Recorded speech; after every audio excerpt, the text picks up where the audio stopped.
listeners out there. We're here in Milwaukee, Wisconsin at the Rave Ballroom for the Anthrax Judas Priest concert. As you can see next to us, a legend in heavy metal, Scott Ian, guitarist for Anthrax.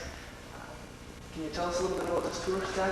Where you guys have been, where you're going, how long it's 5 weeks around the States. We started a couple weeks ago out west and made our way through Texas and the southeast and then straight up here into the Midwest. It's pretty quick. Jumping around, it's a lot of shows in 5 weeks. And what happens after this? Is there a summer tour? Or? We go right back in and finish the new record. We're halfway done with that right now. Drums and the guitars are done, and then we'll finish up in March. Okay. And do you know the names of that's going to be yet? No, no title. Are you guys collaborating with any bands on that, or any guest appearances? Maybe. Maybe. Yeah. Which no plans though yet. Which our listeners expect out of Anthrax? 10 new songs. 10 new songs.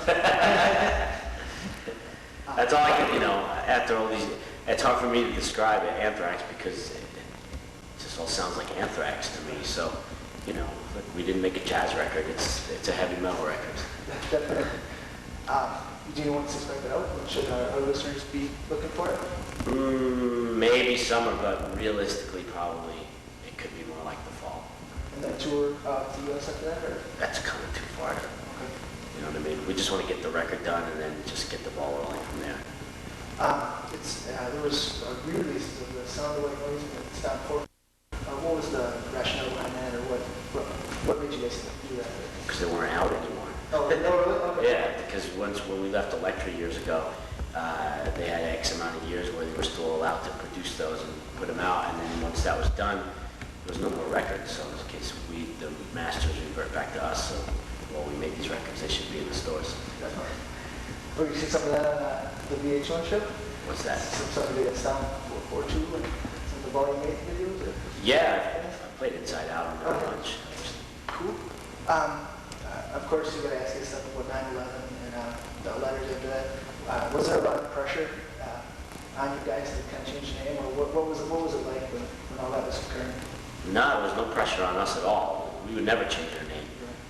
Right. If the big Anthrax plague broke out and thousands of people were dying, the last thing anyone would be worrying about was whether or not we were changing our name. So, our response to terrorism is to go on with our lives. And, we worked hard at being this band for a long time, and it's just not going to make us change our name. So that was our reaction to the whole thing. Because it seemed like you guys were really ready to go on tour there, and it kind of got postponed. Was that very hard to have to wait a couple months? Well, it just wasn't the right time to be on tour. Obviously, we had an idea, although it wasn't our call to make. I mean, it was Judas Priest's call, to make. But both bands, because we talked about it with the Priest guys, both bands had the attitude initially that, there's all this horrible stuff going on. We should go out and entertain people, and people could come to the shows and have fun, and maybe just take their mind off reality for a little while.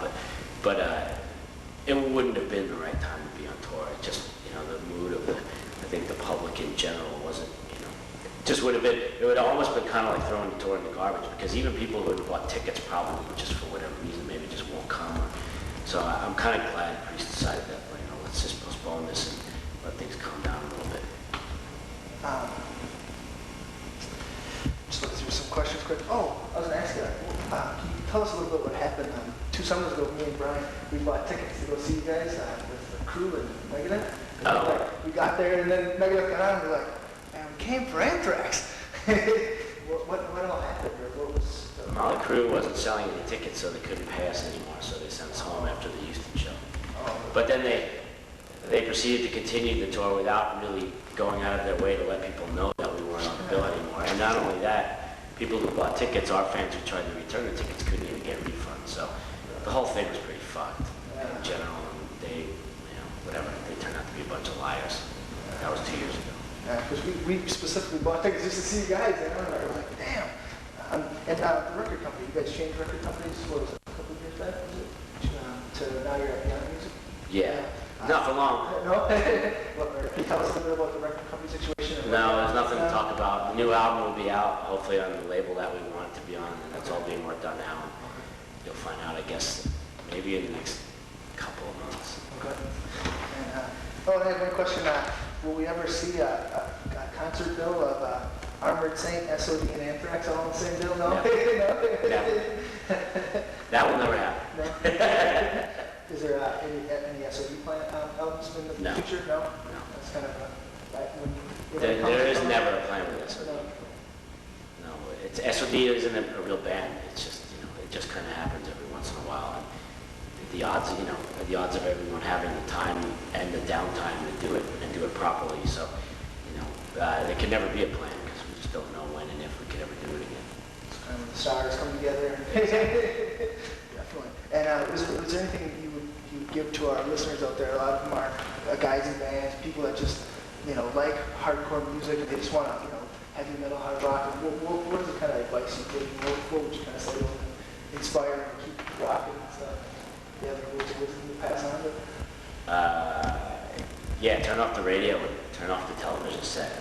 Play what you want to play and don't worry about what's trendy because then you'll just sound like everybody else if you do worry about that kind of stuff. Is there any questions you had for him, Brian? No. Well, that's all the questions we have. I'd like to thank Scotty again. Oh, thank you. Like I said, a legend heavy metal, guitarist to Anthrax. Great TV. That's right. Hope you appreciate this. We sure do. Yes. Thank you.